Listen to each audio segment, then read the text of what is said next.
여러분 모두 안녕하세요. 저는 서울 노원구에 살고 있는 30대 초반의 여성으로 얼마 전 3년 동안 같이 산 남편놈과 이혼을 하였습니다. 남편놈이 지 하나밖에 없는 여동생 챙겨 주겠다면서 아직 돌아가시지도 않은 저희 엄마 재산을 노리며 인간으로선 도저히 해서는 안 되는 짓까지 저질러 버렸으니까요.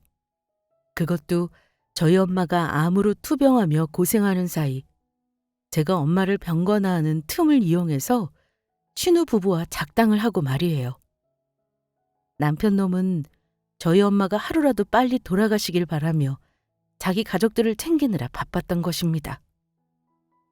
처음 결혼할 때만 해도 저 없이는 죽고 못 살 것처럼 굴더니 어떻게 사람이 그렇게까지 변할 수 있는지 배신감에 몸서리가 쳐지더라고요. 결국 그런 남편놈과 신우부부를 제대로 혼내주며 속 시원한 복수를 해주긴 했지만 말이에요. 그제야 남편놈은 저에게 잘못했다면서 매달리기 시작했지만 이미 버스가 떠난 지 오래였습니다. 그런 형편없는 인간을 용서해주며 받아주느니 평생 혼자 사는 게 나으니까요. 남편과는 지인의 소개를 통해 연애 결혼을 하게 된 사이였는데 처음 사귈 때만 해도 정말 착하고 순진한 좋은 사람이었습니다. 그런 순수한 모습에 반해 결혼을 결심한 것이기도 하고요. 남편과 결혼을 약속하고 처음 예비시댁에 인사드리러 가게 되었는데 시어머니도 생각보다 인자하시고 좋으신 분이었어요. 딱 한 사람만 빼면 시댁에 대해서는 아무 문제가 없어 보였습니다. 바로 저희 신우 말이에요. 시댁에 인사드리러 간 첫날부터 신우는 저에게 아무 이유 없이 시비를 걸었습니다. 어머니 안녕하세요. 어머니 보시기에 부족한 게 많겠지만 앞으로 잘 부탁드려요. 어서 와요. 우리 아들한테 말로만 듣다가 이렇게 보니까 정말 반갑네요. 여기는 우리 딸 현수. 현수 씨 안녕하세요. 앞으로 우리 친하게 지내요. 네, 그거야 앞으로 언니가 어떻게 하느냐에 달려있겠죠. 그런데 오빠 말로는 언니 엄청 예쁘다고 했는데 전부 거짓말이었나 보네. 그냥 눈만 조금 클 뿐이고 평범하게 생겼네요. 언니 솔직히 말해봐요. 언니 눈이랑 코 전부 성형한 거죠? 내가 장담하는데 자연적으로는 언니 같은 얼굴이 나올 수가 없다니까? 아니요. 저 성형수술한 적 없는데요. 눈이랑 코랑 전부 엄마 닮은 거예요. 거짓말 치고 있네. 그렇게 말하면 내가 속을 줄 알고. 언니, 그러면 우리 오빠 앞에서 고등학교 때랑 중학교 사진 전부 인증할 수 있어요? 엄마, 나도 세연이처럼 성형수술 시켜주라. 밖에 나가서 나도 미인 소리 좀 듣게 해. 야, 최연수! 너 네 새언니 될 사람한테 정말 못하는 말이 없다. 그리고 지원이 성형수술한 적 없는 거 맞아. 지원이가 예전에 중학교 때랑 고등학교 때 사진 그리고 어린 시절 사진까지 전부 보여줬는데 지금이랑 똑같았다고. 그리고 지원이 장모님 닮아서 미인인 거야. 장모님도 지원이랑 똑같이 생겼어. 그래? 오빠가 직접 두 눈으로 확인한 거 맞아? 그렇다니까? 그러면 말고. 나도 다 같이 웃자고 한 이야기니까. 그러나 저를 향한 신우의 괴롭힘은 거기서 끝이 아니었어요. 저에게 무슨 억하 심정이 있는 것인지 계속해 저를 못살게 괴롭혔거든요. 어느 날 대뜸 저에게 전화를 걸어서 한다는 소리가 글쎄. 언니, 내일 우리 엄마 생신인 거 알죠? 그래서 어떻게 하실 거예요? 아, 내일 어머니 생신이었어요. 전 전혀 모르고 있었어요. 그러면 생신 축하드린다고 전화라도 드려야겠네요. 언니, 진짜 사람이 왜 그래요? 아무리 아빠 없이 커서 못 배워먹어도 그렇지 시어머니 되실 분 생신이면 언니가 직접 와서 생일상이라도 차려드려야 할 거 아니에요? 아가씨, 저 집에서 노는 사람도 아니고 직장 다니면서 일하는 사람이거든요. 그런데 어떻게 내일 가서 어머님 생일상을 차려드리라는 거예요? 그리고 누가 결혼 전부터 시어머니 생일상을 차리나요? 전 지금까지 살면서 그런 말 들어본 적 없는데요. 요즘은 결혼해도 전부 나가서 사 먹지 생일상 차리란 집 없다고요. 그리고 앞으로는 말 좀 조심해 줬으면 좋겠네요. 제가 알기론 아가씨도 아버님 일찍 돌아가셔서 어머님이 혼자 키우지 않았나요? 지금 아가씨 본인 입으로 본인 욕하고 있는 것도 모르죠? 아가씨도 그러면 아버님 없이 커서 못 배워 먹어서 저한테 그런 소리 하는 건가요? 뭐라고요? 지금 언니 말 다 했어요? 감히 우리 집에 시집 오는 주제에 지금 시댁 식구인 나한테 큰 소리 치는 거냐고요? 아가씨, 며느리가 어떻다고 주제라는 소리를 하나요? 아가씨도 나중에 결혼하면 남의 집 며느리 되는 건 저랑 같은 거 아닌가요? 제가 아가씨보다 손윗사람인데 당연히 잘못한 걸 말해주는 게 맞죠. 그리고 한 가지 더 말하자면 어머니 생일상 차려드리고 싶은 거면 아가씨가 어머니께 직접 차려드리세요. 제가 아니라 어머니께서 낳은 자식인 아가씨가 차려드리는 게 더 맞는 도리인 것 같으니까요. 남의 자식인 저한테 대리오도 바라지 마시라고요. 저 그리고 아직 결혼 전이라 최씨 집안 며느리도 아니거든요. 그러면 저 일해야 해서 바빠서 이만 끊을게요. 저는 신우의 전화를 끊었습니다. 시어머니도 안 시키는 시집살이를 저에게 시키려고 하는 신우의 행동이 아주 기가 막혔죠. 게다가 제가 알기론 시아버지께서도 남편이 고등학교 시절 돌아가신 것으로 아는데 본인도 아빠 돌아가시고 안 계시면서 저보고 아빠 없이 컸다며 무시하는 신우의 태도가 황당하기 짝이 없었어요. 저희 아빠는 제가 대학교 시절 돌아가셨는데 저에겐 그게 큰 상처였거든요. 본인도 아빠가 일찍 돌아가셔서 그 상처를 알 텐데도 생각 없이 말하는 신우의 태도는 저를 화나게 하기 충분했습니다.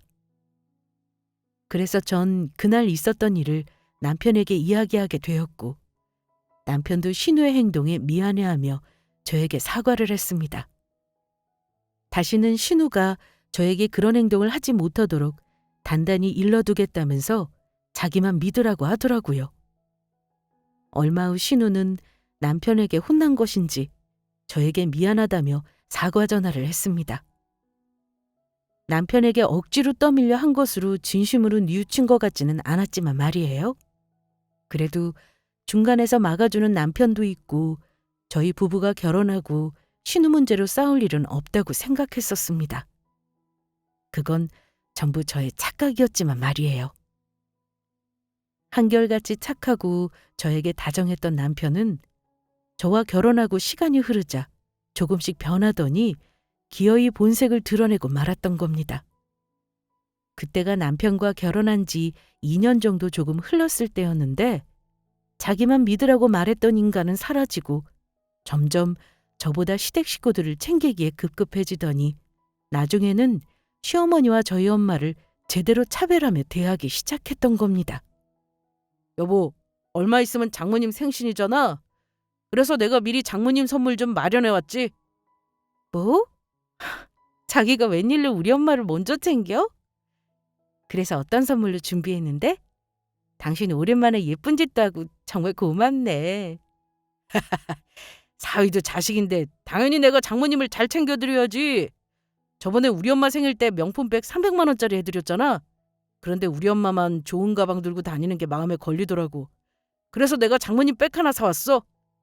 그게 정말이야? 그래서 어떤 걸로 샀는데? 혹시 어머니랑 똑같은 걸로 사온 거야? 그건 아니고 내가 시장에 가서 좋은 놈으로 골라서 5만 원짜리 가방 하나 사왔어. 장모님 위에 자그마치 5만 원이란 거금을 썼다고. 짜잔! 이것 봐. 이게 백화점에도 납품하는 물건이래. 어때? 때깔 죽이지? 당신도 마음에 들지? 너 지금 이걸 우리 엄마 생신 선물이라고 사온 거야? 니네 엄마 생일에는 백화점 가서 300만 원짜리 명품백 사줬으면서 꼴랑 시장에서 산 5만 원짜리가 말이 된다고 생각해? 자기야, 원래 선물은 가격보다는 정성이 중요한 거라고. 내가 장모님 선물을 얼마나 열심히 골랐는데 당신은 섭섭하게 그런 소리를 해. 그래서 선물은 정성이라는 놈이 어머니한테는 300만 원짜리 명품백을 해줬냐? 에라 이 자식아. 이 5만 원짜리 가방이 그렇게 정성 들여 산 거면 네 엄마한테 다음번 생일 선물로 해줘라, 이 나쁜 놈. 전 남편이 사온 5만 원짜리 가방으로 남편놈의 등을 후려 패줬습니다. 차별도 정도껏 해야지. 이건 해도 너무한 것이었으니까요. 똑같은 자식인데 왜 저희 엄마만 이런 취급을 받아야 하는 것인지 그게 몹시 화가 났죠. 게다가 엄마는 저희 남편에게 하나밖에 없는 사위라며 정말 많이 예뻐해주며 챙겨주셨거든요. 그런데도 남편놈은 시어머니만 챙기기에 바빴던 겁니다. 그래서 전 너무 화가 나 제 돈으로 저희 엄마에게 남편놈이 시어머니에게 해줬던 명품백보다 더 좋은 가방으로 선물을 해드렸습니다. 그 덕에 제 점심값을 아껴야 하긴 했지만 후회는 없었어요. 하지만 그때까지만 해도 남편이 저를 속상하게 하는 일은 있었지만 그래도 참아줄 만한 것들이었어요. 그래서 저희 부부는 별탈 없이 지낼 수 있었고요. 계속해 저에게 시집살이를 하지 못해 안달난 신우만 아니었다면요. 신우는 운동하는 걸 참 좋아했는데 그래서인지 헬스장에서 운동을 하다가 남자를 만나 연애를 하게 되었고 결국 결혼까지 하게 되더라고요. 그런데 본인이 결혼한다는 이유로 저에게 무리한 요구를 해왔던 겁니다. 언니, 나 결혼할 때 뭐 해줄 거예요? 제가 그렇게 큰 건 바라지 않고 저 결혼 선물로 간소하게 중형차 한 대 정도만 뽑아주면 좋을 것 같아요. 벌써 우리 자기한테도 오빠네 해서 우리 결혼 선물로 자동차 해주기로 했다고 이야기해놨고요. 차가 한두 푼 하는 것도 아니고 아가씨, 아무리 그래도 저희 보고 차를 해달라는 건 좀 무리인 것 같은데요. 남편이랑 상의해서 저희가 아가씨 결혼할 때 결혼자금 얼마 보태드릴 테니까 차는 아가씨랑 아가씨 신랑이랑 나중에 돈 모아서 사는 게 좋을 것 같아요. 언니, 내가 그동안 계속 참아주고 있던 건데 정말 염치가 없으시네요. 대기업에 다니는 능력 있는 우리 오빠랑 결혼했으면 그 정도 값은 당연히 해야 하는 거 아닌가요? 지금 우리 오빠를 날로 먹겠다는 거냐고요? 아가씨, 날로 먹다니요? 말은 바로 해야죠. 저희 남편만 대기업 다니나요? 저도 대기업 다니면서 일하고 있고 조건으로 따지자면 저 남편한테 절대 안 밀린다고요. 아가씨가 말하는 차 절대로 못 해주니까 그렇게 하세요. 언니, 어디 두고 봐요. 지금 한 행동 내가 나중에 후회하게 만들어줄 테니까 그때 돼서 나 붙잡고 잘못했다고 빌지나 말라고요. 그런데 신우가 결혼을 며칠 앞두고 저에게 문자로 사진 하나를 보냈더라고요.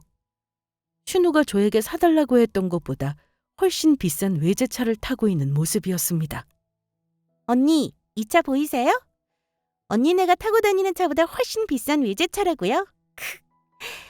신랑네 집에서 해준 거예요. 언니네가 타고 다니는 건 국산차인데 내가 비싼 외제차 타고 다녀서 배 아프시겠어요? 언니가 아무리 부탁해도 난 내 차 언니한테 태워줄 생각 없으니까 꿈도 꾸지 마세요. 나한테 차 사주기 싫어서 비싸게 굴다니 그거 아주 쌤통이다. 전 신우의 문자를 씹어버렸습니다. 상대할 가치가 없었으니까요. 신우의 외제차가 부럽지도 않은 데다 본인이 가지고 싶은 차라면 직접 열심히 벌어서 사면 되는 건데 왜 그걸 제가 사주지 않는다고 억하심정으로 문자를 보내는 것인지 이해를 할 수가 없었으니까요. 그렇게 신우는 결혼식을 올리게 되었고 그 후에는 본인 결혼 생활이 바쁜지 저와는 부딪히는 일이 별로 없었습니다. 그런데 신우가 결혼하고 몇 달 후 저에게는 청천벽력 같은 소식이 들려왔습니다. 엄마가 건강검진을 하다가 병원에 입원했다는 소식이었어요. 저는 전화를 받자마자 병원으로 달려가게 되었고 엄마가 암에 걸렸다는 사실을 알게 되었죠. 지금까지 살면서 제 인생만 신경 쓰느라 엄마에게는 제대로 신경도 써주지 못했었는데 엄마가 암이란 소리에 가슴이 아파졌습니다. 그리고 그동안 사회생활이며 결혼생활로 바쁘다는 핑계로 엄마를 챙겨드리지 못한 것이 너무나 죄송했고요. 그래서 전 병실에 입원한 엄마를 꼭 껴안고 울면서 이야기할 수밖에 없었습니다. 엄마, 내가 정말 미안해.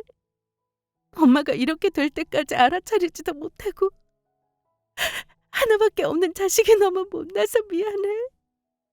엄마는 괜찮아.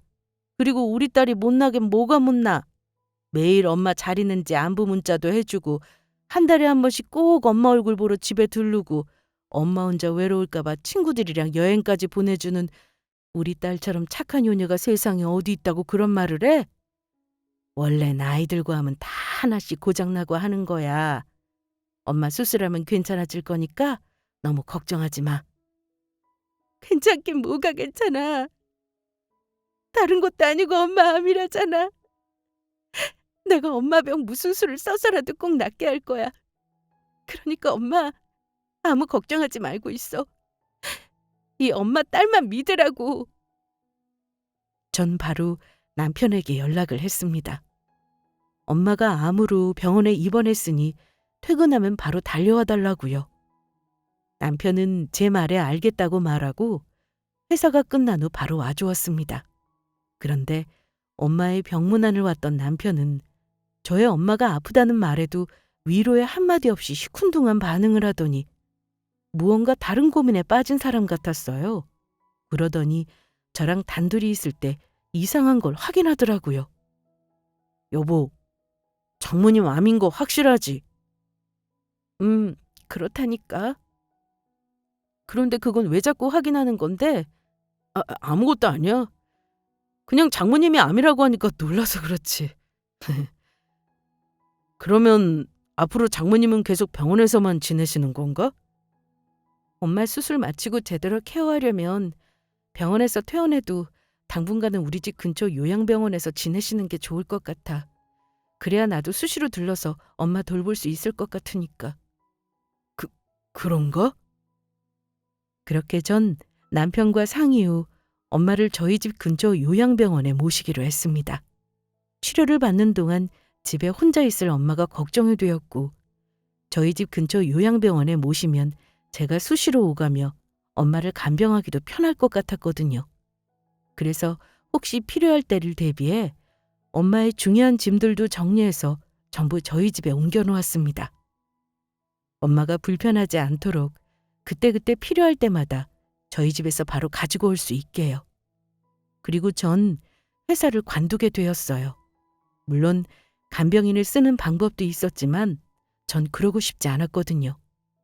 저희 아빠가 돌아가시고 엄마 혼자 저를 뒷바라지 하시느라 혼자 직장 다니시면서 고생을 많이 하셨거든요. 그래서 나중에 후회하지 않도록 제 손으로 직접 돌봐드리고 싶었습니다. 게다가 오랫동안 쉬지 않고 한 회사에 다닌지라 저도 조금 쉬고 싶은 마음도 있었고요. 하지만 엄마가 아파 병원에 입원하게 되자 남편에게 섭섭한 일이 줄줄이 생기게 됩니다. 저희 엄마가 아파 병원에 입원하게 됐는데도 남편이란 인간은 엄마가 병원에 입원한 첫날 와본 것 이외에 병문안은커녕 안부 문자 하나 제대로 보낸 적이 없었으니까요. 남편의 그런 행동에 엄마도 많이 섭섭해하시는 것 같았는데 제가 속상해할까 봐 남편 편을 들어주면서 내색하지 않으려고 하셨습니다. 그러다가 결국 제가 도저히 참을 수 없는 일이 벌어지고 말았죠. 저희 엄마가 수술을 마치고 며칠 후 요양병원으로 옮겨 제가 엄마의 간병을 하고 있었는데 엄마 핸드폰으로 모르는 전화가 계속 걸려왔던 겁니다. 처음엔 저는 스팸 전화인가 해서 받지 않았는데 계속해 걸려오는 것이 심상치 않아 받게 되었습니다. 여보세요? 죄송한데 그 전화 박원자 씨 전화 아닌가요? 네, 맞아요. 저희 엄마이신데 엄마가 지금 아파서 병원에 입원 중이라 중요한 일이시면 저한테 말씀해 주시겠어요? 아, 박 여사님 따님이시군요. 다름이 아니라 저는 박 여사님이 살던 아파트 경비원인데 새로운 세입자가 너무 시끄럽다는 연락을 받아서요. 지금 위아래층으로 시끄럽다고 하루에도 12번도 더 민원이 들어오는 바람에 아주 죽을 맛입니다. 예? 세입자라니요? 저희 엄마 어디 이사 간 적도 없고 집에 세입자를 들인 적은 더더욱 없는데요? 그러신가요? 이웃 주민들에게 항의가 계속 들어와서 찾아가 보니 분명 본인들이 세입자라고 하던데요. 얼굴 보고 이야기하려고 해도 문도 안 열어주고 갑자기 사람이 바뀌어서 하도 이상해서 물어보니 박 여사님 따님 신우분이라면서 허락받고 박 여사님 집을 본인들 신혼집으로 쓰기로 했다고 말했습니다. 아니, 뭘 하는지 밤낮 없이 시끄러운 음악 소리에 쿵쿵거리고 이웃 주민들이 잠도 못 자고 해서 경찰에 신고까지 한 적이 한두 번이 아닌데 전혀 소용이 없더라고요. 그래서 이렇게 다급하게 연락드렸던 겁니다. 일단 알겠습니다. 제가 확인해보고 다시 연락드릴게요. 경비원 아저씨의 말은 아무리 생각해도 어이가 없었습니다. 저희 신우가 갑자기 저희 엄마 집에 살고 있다는 이야기였으니까요. 저희 엄마가 아파서 집을 잠시 비운 일밖에 없는데 갑자기 저희 신우가 저희 엄마 집에 들어와 살고 있다니 그 말 자체가 정말 말이 안 된다고 생각했거든요. 그래서 설마 하는 마음에 저는 엄마에게 잠시 볼 일이 있어서 나갔다 온다고 말하고 엄마 집으로 가보게 됩니다. 그런데 경비원 아저씨의 말씀처럼 엄마 집 현관문 앞에 가기도 전에 시끄러운 음악 소리가 들리는 것이었어요. 게다가 집안에서 무슨 공사를 하는 것도 아니고 쿵쿵 울리기까지 했죠. 그래서 엄마 집 현관문 비번을 열고 들어가니 아주 가관이 따로 없었습니다. 전 너무 놀라 경악하고 말았으니까요. 왜 엄마 집안에서 그런 요란한 소리가 나나 했더니 글쎄 정말로 신우와 시매부가 저희 엄마 집에 들어와 살고 있더라고요. 시끄러운 블루투스 스피커 음악 소리에 엄마 집 거실에 전문 헬스장에서 볼 법한 이름 모를 운동기구들이 잔뜩 들여놓고선요. 게다가 쿵쿵거렸던 소리는 시매부가 바벨인가 뭔가 역기처럼 생긴 운동기구로 운동을 한답시고 바닥에 쿵쿵 내려놓고 있었던 것이었습니다. 그 옆에선 신우가 방음 매트 하나 깔지도 않은 러닝머신 위에서 신나게 뛰고 있었고요. 그래서 저는 너무 놀라 이야기했어요. 지금 두 사람 우리 엄마 집에서 뭐 하는 거예요? 언니 왔어요? 언니 생각지도 못했는데 정말 고마워요. 언니 덕분에 이런 좋은 아파트에 신혼집도 꽁으로 생기고 저희가 편하게 생활하고 있네요. 아주머님 오셨어요? 헤헤, 저희가 지금 운동 중이라 바빠서 홈트라고 요즘 유행하는 거 잘 아시죠? 저희가 지금 그거 하고 있는 거예요. 잠시만 기다리세요. 제가 이번 세트만 끝내고 시원한 단백질 음료라도 대접해드릴게요. 그게 아니고 두 사람 다 우리 엄마 집에서 지금 뭐 하고 있는 거냐고요? 언니, 오빠한테 아직 이야기 못 들으셨어요? 오빠랑 이야기해서 언니네 엄마 집 우리 신혼집으로 쓰기로 정했는데 앞으로는 이 집 언니네 엄마가 쓸 일 없다면서 오빠가 마음 편히 지내도 된다고 했다고요. 뭐라고요? 신우의 말에 전 순간 꼭지가 돌고 말았어요. 저희 엄마가 암이란 소리에 제대로 한번 들여다볼 생각도 안 하던 남편놈이 글쎄 우리 엄마가 이미 암에 걸려 죽은 사람처럼 저와 한마디 상의도 없이 멋대로 저희 엄마 집을 신우 부부에게 쓰게 하고 있었던 겁니다. 저희 엄마 집 살림은 엉망이 되고 말았고 집안은 헬스장이 따로 없었어요. 더군다나 신우는 저희 엄마 집에 무단 침입해 사용하고 있었으면서 그 사실을 저에게 들켰는데도 아주 뻔뻔하게 나왔습니다. 그래서 전 음악을 끄며 큰 소리로 말했습니다. 이것들이 지금 미쳤나? 니들 지금 우리 엄마 병원에 입원한 사이에 엄마 집에서 뭐 하는 짓들이야? 니들 당장 경찰에 신고하기 전에 꺼지지 못하겠어? 미쳤다니. 언니, 지금 누구 보고 미쳤다는 거예요? 그리고 어차피 언니네 엄마 조금 있으면 죽는다면서요. 그래서 오빠가 언니네 엄마 죽으면 이 집 오빠 거 된다고 마음대로 써도 된다고 해서 저희가 신혼집으로 쓰고 있던 건데 왜 갑자기 찾아와서 큰 소리냐고요? 이 집 비번도 오빠가 알려준 거란 말이에요. 언니 정말 이럴 거예요? 언니 이러는 거 전부 오빠한테 이야기하겠어요. 우리 엄마가 죽어? 누가 그래? 우리 엄마가 죽는다고? 지금 멀쩡히 살아서 치료 잘 받고 계신 분한테 누가 그런 헛소리를 하냐고? 그리고 설령 우리 엄마가 죽는다고 해도 그러면 집주인 허락도 없이 이렇게 함부로 막 들어와서 생활해도 되는 거야? 남편한테 말하고 싶으면 얼마든지 해봐. 하나도 안 무서우니까. 그러니까 니들 우리 엄마 집에서 나가. 당장 안 꺼져? 다시 한번 우리 엄마 집에 멋대로 들어왔다가는 그때는 내가 정말로 가만히 있지 않을 테니까 다시는 여기 발들일 생각도 하지 말라고. 어차피 우리 내쫓아봤자 소용없다고요. 언니네 엄마 죽으면 이 집 오빠 거 될 테고 그럼 우린 다시 돌아올 테니까. 아주머님, 그러지 말고 제 말 좀 진정하고 들어보세요. 돌아오긴 뭘 돌아오고 듣긴 뭘 들어. 이 정신 나간 것들. 남의 집에 허락도 없이 무단으로 침입해서 멋대로 살아놓고 웬 헛소리들이야. 이 정신 나간 것들아. 저는 바로 신우와 심해부를 쫓아내버렸죠. 신우와 심해부의 짐들은 남편에게 말해 보내겠다고 이야기하고요. 그런데 가장 어이없는 건 신우는 본인의 잘못을 뉘우칠 생각은 안 하고 억울해하고 있었다는 것이었어요. 언니, 두고 봐요. 나한테 이렇게 했던 거 곧 후회하게 만들어줄 테니까.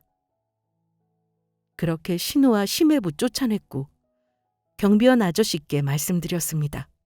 저희 엄마 허락 없이 무단으로 들어왔던 거라 두 사람 다 쫓아냈고 다시는 이런 일 없을 거라고요. 그리고 이웃분들께 죄송하다고 말씀드려달라고 했어요.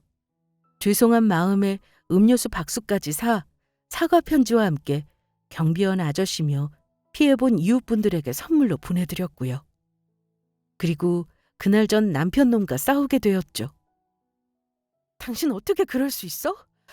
우리 엄마 아직 멀쩡히 살아계신데 곧 죽을 거라면서 그 집 써도 된다고 했다면서? 우리 엄마 집 비밀번호도 당신이 아가씨한테 알려줬던 거고. 당신은 우리 엄마가 아파서 죽기를 바라는 거야? 아직 살아계신 분들 보고 어떻게 그럴 수 있어? 그래, 내가 그랬다. 어차피 장모님 이제 얼마 안 있으면 돌아가신다며. 그래서 어차피 빈집 되는 거 집 없는 내 동생 좀 쓰게 했다. 그게 뭐 잘못이냐? 너 지금 그걸 말이라고 하냐? 너는 우리 엄마가 진짜로 돌아가셨으면 좋겠나 봐. 네 엄마가 똑같이 아팠어도 그렇게 할 수 있어? 그러면 당신 엄마 암 걸리면 내가 바로 말해서 우리 사촌 동생 어머님 집에 들어가서 살라고 해도 되겠네? 당신 지금 말 다 했어? 어떻게 말짱하게 살아있는 우리 엄마를 두고 그렇게 말할 수 있어? 당신 진짜 잔인하다. 사람도 아니야. 이 자식이 지금 누가 할 소리를 하는데? 너야말로 아직 멀쩡히 살아있는 우리 엄마 보고 암 걸렸다고 곧 죽을 거라면서 우리 엄마 집에 허락도 없이 네 동생 들인 주제에 지금 누구 보고 잔인하다고 하는 거야? 너야말로 사람도 아니야. 우리 엄마 죽으라고 고세 지내는 것도 아니고 너야말로 어떻게 이렇게 잔인할 수가 있냐고? 여보, 그러지 말고 우리 동생 갈 곳도 없고 장모님 집 우리 동생한테 주면 어때? 우리 현수 결혼하고 신혼집도 제대로 못 구해서 원룸에서 월세로 사는 모습 보고 내가 얼마나 가슴 아팠는 줄 알아? 불쌍한 내 동생. 그러니까 장모님 살아계실 때 잘 설득해서 지금이라도 빨리 장모님 집 우리 동생 명의를 돌리게 하자. 곧 죽을 사람은 죽을 사람이고 산 사람은 살아야 하지 않겠어? 내가 그렇게 말했는데도 이 비려먹을 놈이 진짜. 집 없는 자기 동생 걱정에 엄마 집까지 노리며 저희 엄마가 죽기만을 기다리는 남편놈을 가만히 둘 수 없었습니다. 그래서 전 남편놈의 머리채를 잡고 말했죠. 이게 뭐하는 짓이야? 여보, 내가 잘못했어. 다시는 그런 말 하지 않을게. 용서해줘. 우리 엄마가 아픈데 병문안도 제대로 한번 온 적 없는 놈이 감히 우리 엄마 죽기를 바라면서 그 집을 지 동생 줄 생각을 하고 있어? 나도 어디 니네 엄마 집 노리면서 죽기를 기다려볼까? 그 기분이 어떤지 니놈 느껴보게? 그리고 아가씨가 원룸 사는 건 그동안 아가씨가 회사 다니면서 돈 모을 생각 안 하고 버는 족족 전부 써버려서 그런 거잖아. 그래서 우리가 원룸 구할 때 돈도 못 해줬고. 그런 아가씨가 뭐가 불쌍하긴 불쌍해. 아가씨며 매부며 정신 못 차리고 살아서 그런 거니 똑바로 정신 차리고 살라고 이야기해줘야지. 그걸 말도 안 되는 방법으로 도와주고 있냐? 너 다시 한번 이상한 수작 부리기만 해봐. 그때는 내가 가만히 있지 않을 테니까. 저는 도무지 남편놈을 용서할 수가 없었습니다. 그래서 바로 그날 남편놈과 이혼하기로 마음먹었죠. 아무리 자기 엄마가 아니라고 해도 그렇지. 다른 사람도 아니고 자기 장모가 죽기를 바라는 인간이랑 제가 어떻게 같이 살 수 있겠습니까? 그것도 우리 엄마가 죽기도 전에 자기 멋대로 우리 엄마 집을 자기 동생에게 줄 생각부터 하는 인간한테요. 그래서 전 남편과 몰래 갈라설 준비를 합니다. 그런데 얼마 지나지 않아 또다시 경비원 아저씨한테서 전화가 걸려왔습니다. 혹시 모를 일을 대비해 제가 경비 아저씨께 제 전화번호를 알려드렸는데 전화가 걸려왔던 겁니다. 경비원 아저씨는 다급한 목소리로 말씀하셨어요. 큰일 났어요, 큰일! 지원 씨 신우라는 사람이 또다시 박 여사님 집을 쳐들어왔다고요. 제가 들어가면 안 된다고 했는데도 집주인한테 허락을 받았다면서 비번을 바꿔서 안 열리는 문까지 사람까지 불러 문을 따고 들어갔어요. 뭐라고요? 저희 아가씨가 또 엄마 집에 멋대로 들어갔다는 말씀이세요? 아저씨, 알려주셔서 정말 감사해요. 다시는 그런 짓 못하도록 제가 오늘 전부 해결할 테니까 잠시만 불편해도 조금 참아주세요. 부탁드릴게요. 제가 그렇게 알아듣게 타일렀는데도 신우가 또다시 참지 못하고 기어이 사고를 치고 만 것입니다. 그것도 제가 엄마 집 현관문 비밀번호를 바꾸자 사람까지 불러 억지로 따고 들어간 것 같았어요. 집주인의 허락을 받고 다시 왔다고 하는 것을 보니 남편 놈이 또다시 저 몰래 저희 엄마 집에 들어가도 된다고 허락을 한 것 같았죠.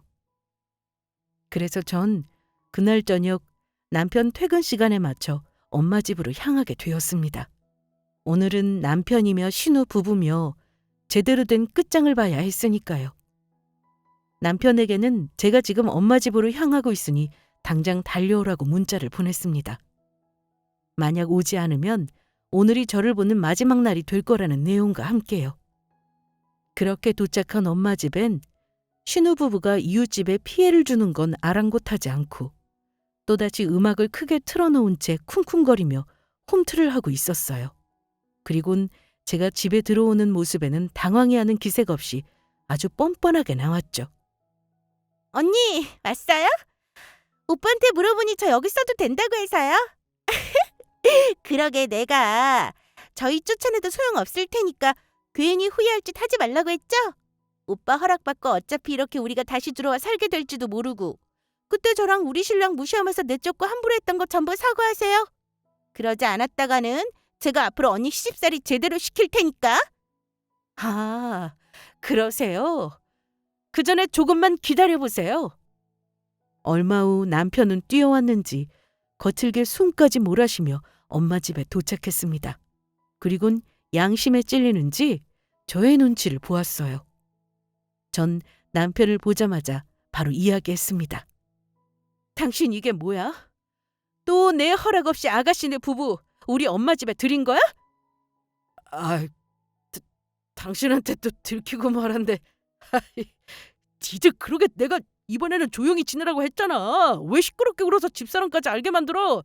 오빠가 이러니까 언니가 자꾸 의기양양하게 나가는 거라고. 오빠야말로 이럴 땐 언니랑 이혼하겠다고 큰 소리 치란 말이야. 이제는 언니 직장도 관두고 집에서 쉬겠다. 오빠랑 이혼하면 먹고 살기도 힘들어질 텐데 오빠가 큰 소리로 뭐라고 해도 이젠 찍소리 못할 거라고. 그리고 부부 재산은 원래 공동소유인 거 몰라? 내가 저번에도 이야기했듯이 이 집 절반은 오빠 거나 마찬가지란 말이야. 그러니까 주눅들 필요도 없고 눈치도 보지 마. 언니 어때요? 제 말에 겁나죠? 그러니까 무식해서 아무것도 모르면 그냥 입 다물고 있지 그랬어요. 제가 그랬죠? 앞으로 언니 시집살이 제가 톡톡히 시킬 거라고. 그러니까 우리 오빠한테 이혼당하고 싶지 않으면 앞으로 조용히 입 다물고 우리 오빠가 하자면 하자는 대로 하며 조용히 살라고요. 그래서 말인데 우리 집에 온 김에 청소 좀 하고 가요. 얼른 이 집 명의도 내 이름으로 해주고. 그런 건가? 당신 들었지? 자꾸 이러면 나 당신이랑 이혼할 수밖에 없어. 내가 열심히 벌어온 돈으로 앞으로 편히 먹고 살고 싶으면 조용히 내 말을 따라야 할 거야. 당신 진짜 나한테 이혼당하고 싶어? 그래, 하자 그 이혼! 안 그래도 내가 너 오늘 여기로 부른 거 이혼하자고 하려고 불렀던 건데 때마침 아주 잘 됐네. 나야말로 너 같은 인간 같지도 않은 사이코패스 남편의 신우까지 두고 살기 징그러우니까 당장 이혼하자고. 여보, 그게 무슨 말이야? 이혼이라니, 난 그냥 해본 말인데 고작 이런 일로 설마 진짜 나랑 이혼하겠다는 거야? 고작 이런 일? 네 놈이 먼저 나보고 이혼하자며. 그래서 이혼해주겠다는데 무슨 말이 그렇게 많아? 그리고 네 놈은 이게 고작 이런 일로 보이냐? 다른 사람이 아픈 것도 아니고 우리 엄마가 아픈 거였다고. 그런데 당신은 당신 와이프 엄마가 아프다는데 걱정을 해주기는커녕 우리 엄마 곧 죽을 거라면서 네 동생한테 우리 엄마 집에 멋대로 들어와서 살게 하는 것도 모자라 줄 생각까지 했지? 그것도 네 것도 아니고 우리 엄마 집을 마음대로. 너라면 자기 엄마 죽기를 바라는 너 같은 놈이랑 살 수 있겠냐? 여보, 내가 잘못했어. 다시는 안 그럴게. 나 한 번만 봐주라.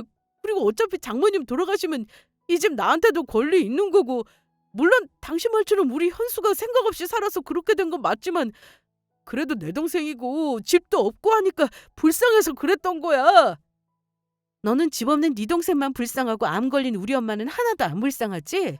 그리고 누가 그래? 이 집이 당신한테 권리 있다고. 아무리 부부라도 부모한테 상속받은 재산은 배우자한테 아무 권리 없는 거 몰랐어? 원래부터 법적으로 부모한테 물려받은 재산은 자식에게만 권리가 있는 거라고. 그러니까 설령 우리 엄마가 돌아가셔도 엄마 재산 전부 내 거 되는 거지 당신 거 되는 거 아니었다고. 니들이야말로 무식하게 주둥이만 살아서 나불거리지 말고 제대로 알고나 말해. 오빠! 언니가 하는 말 전부 거짓말이니까 믿지 마! 내가 언니가 하는 그 시뻘건 거짓말을 믿을 것 같아요? 지금 우리 쫓아내려고 수쓰는 거잖아요! 맞아요. 아주머님 정말 매정하십니다. 어차피 우리 형님한테 권리 있는 집 우리가 좀 쓰면 어떻다고 치사하게 계속 그러십니까? 너희들 전부 닥치지 못하겠어? 니들 때문에 나 지금 우리 집사람이랑 이혼하게 생겼다고. 여보, 우리 이혼 제발 다시 한번 생각해주라. 내가 다시는 동생 장모님 집에 부르지도 않고 당신 말만 잘 듣고 살게. 이미 버스 떠난 지 오래네요.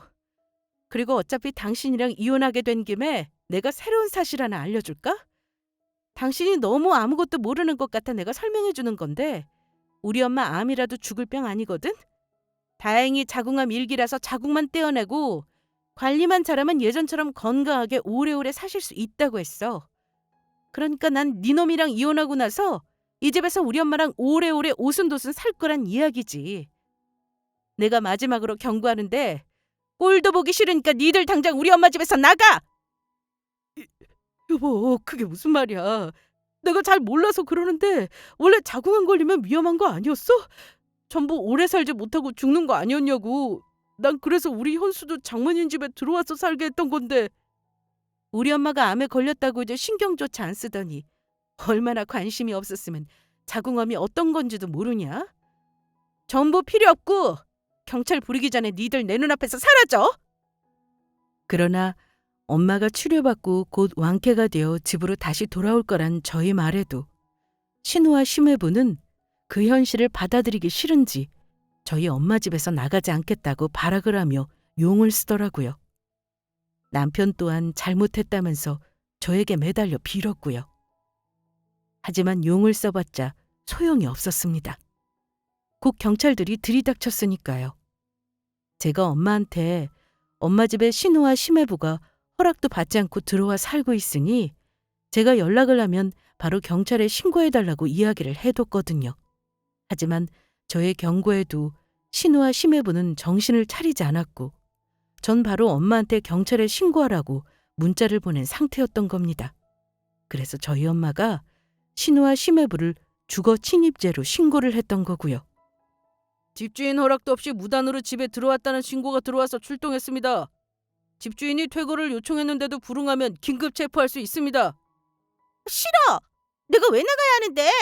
여기 원래 우리 오빠 집 될 거였다고. 이제 와서 언니 엄마가 다 나을 거라니. 억울해서 그냥은 못 나가. 내쫓으려거든 언니가 내가 살 집이라도 얻어주고 내쫓으라고요. 자기야, 그러지 말고 나가자. 우리 이러다가 정말로 경찰서에 잡혀가면 어쩌려고 그래. 절대로 그럴 일 없어. 언니가 우리 겁주려고 경찰로 부른 거라고. 경찰 아저씨, 난 절대 이 집에서 한 발자국도 나갈 생각 없으니까 어디 진짜로 잡아갈 수 있으면 잡아가 보라고. 정 원하신다면 어쩔 수 없죠. 지금부터 두 분 현행범으로 긴급 체포합니다. 그리고 결국 버티던 신우와 심해부는 경찰들에게 진짜로 긴급 체포가 되고 말았습니다. 이거나! 이럴 수 없어. 오빠, 나 좀 살려줘. 나 좀 살려달라고. 형님, 저희 좀 살려주세요. 아주머님 제발 설득해달라고요. 저 지금 너무 무서워요. 니들이야말로 내 인생 어떻게 책임질 거야? 난 니들 때문에 집사람이랑 지금 이혼하게 생겼다고. 내 인생 돌려달라고. 이럴 순 없어. 난 억울해. 아주머님, 제가 잘못했습니다. 제발 한 번만 봐주세요, 한 번만. 그러게 사람들이 심보를 곱게 썼어야지. 교도소 들어가면 시간도 많겠다. 닭가슴살 대신 콩밥 먹으면 니들이 좋아하는 홈트 열심히 하면서 잘 살아봐라. 당신도 어서 우리 엄마 집에서 꺼지고 경찰관 분들에게 당신도 잡아가라고 하기 전에. 신우와 심해부는 그날 바로 저희 엄마 집 관할구역 지구대로 연행되고 말았고 결국 전과자가 되고 말았죠. 게다가 본인들의 새 신혼살림을 드리기 위해 집안을 정리하겠다며 집주인인 저희 엄마 허락도 없이 중고거래를 하겠다고 집안에 있던 전자레인지며 밥솥이며 팔아버린 혐의로 절도죄까지 추가되어 제대로 콩밥을 먹게 된 것입니다. 알고 보니 신우와 심해부는 홈트를 열심히 해서 그걸로 유튜브 채널을 만들어 방송을 할 작정이었다고 하더라고요. 그리고 남편은 저와 이혼하지 않기 위해 발악을 하더니 결국 저에게 이혼을 당하고 말았습니다. 전 소송을 해 재산분할도 제대로 받았고 남편과 신우에게 위자료까지 받아낼 수 있었어요. 시어머니는 자신이 자식을 잘못 키워 저한테까지 피해를 준 것 같다면서 많이 미안해 하셨고요. 그런데도 남편놈은 정신을 못 차리고 저의 마음을 돌리겠다면서 찾아왔었습니다. 여보, 내가 잘못했어. 그러니까 우리 다시 시작하면 안 될까? 내가 장모님한테도 죄송하다고 사과드릴 테니까 우리 다시 시작하자. 당신도 지금 내 사정 알면 그렇게 절대 말 못한다고. 알고 보니 현수 그게 못 만들어서 운동 유튜브 방송에서 돈 벌겠다고 운동기구를 전부 빚을 져서 비싼 거 샀더라고. 그래서 현수가 깜빵 들어가 있는 동안 내가 그 빚 전부 갚아줘야 하게 생겼어. 그리고 사실 지금 현수가 타고 다니던 외제차도 현수 시댁에서 해준 게 아니고 내가 현수 결혼 전에 결혼 선물로 당신 몰래 해줬던 거였어. 그래서 내가 지금 현수 운동기구 산 돈에 자동차 할부금까지 갚느라고 죽을 맛이라고. 당신이랑 재산 분할하면서 남은 돈도 거기에 다 쓰게 생겼어. 엄마도 동생 일 때문에 지금 충격받아서 병원에 입원해 있으시고. 그러니까 당신이 나랑 다시 합쳐서 같이 일하면서 나 동생 빚 갚는 것도 좀 도와주고 그러면 안 될까? 그 빚 다 갚으면 내가 나중에 당신 정말 호강시켜주면서 살게. 앞으로는 내가 장모님께도 효도하면서 생일 선물도 우리 엄마랑 똑같이 해드릴게. 그러니까 여보, 나 좀 제발 살려줘. 미쳤냐? 너 같은 놈이랑 다시 시작하게? 그리고 네 놈이 뭘 모르는 것 같아서 하는 말인데 나 네 놈이 해주는 호강 필요 없어. 우리 엄마도 네가 해주는 효도 필요 없고. 우리 엄마가 지금 굉장히 부자가 되셨거든. 엄마가 직장 다니면서 모은 돈이랑 아빠 돌아가시면서 유산으로 남기신 돈이 조금 있어서 그 돈 중 일부를 내가 알아본 회사 주식에 투자라고 엄마한테 말씀드렸거든. 그런데 그 회사가 대박이 났지 뭐야? 그래서 엄마랑 나 일 안 해도 그 돈으로 평생 먹고 살 수 있을 것 같아. 그러니까 너 같은 자식 호강 필요 없다고. 내 말 이제 알아듣겠냐? 그러면 지금 장모님이 주식해서 부자가 되셨다는 거야? 아이고, 괜히 동생 챙겨주겠다고 욕심부리다가 부자 장모님 놓치고 이혼까지 당하고 내 인생 말아먹고 말았네. 아이고, 아이고 억울해. 그 이후 남편놈이 저를 찾아오는 일은 없었습니다. 그날 제가 바로 경찰에 남편놈을 스토킹으로 신고했거든요. 그랬더니 겁을 먹었는지 다시는 제 앞에 나타나지 않았습니다. 그리고 지인을 통해 들은 소식인데 남편과 시어머니는 살던 집을 팔고 살고 있던 아파트보다 작은 아파트로 이사해 지내고 있다고 합니다. 신우 부부가 남편과 시어머니 몰래 진 빚이 더 있는 것 같은데 두 사람이 일하면서 갚기에는 감당하기 힘든 수준이라서 살던 아파트를 정리할 수밖에 없었다나 봐요. 그리고 저희 엄마는 수술을 잘 마치고 얼마 지나지 않아 병원에서 퇴원을 했고 현재는 저랑 같이 행복하게 잘 살고 있습니다. 앞으로는 엄마의 건강 회복에 힘쓰면서 지내려고요. 그동안 제가 살기 바쁘다는 핑계로 엄마에게 하지 못했던 효도도 실컷 하려고 합니다. 물론 못된 남편놈과 신우를 만나 잠시 고생을 하긴 했지만 지나간 일은 지나간 일이니 현재 제 삶에 집중하며 살려고 해요.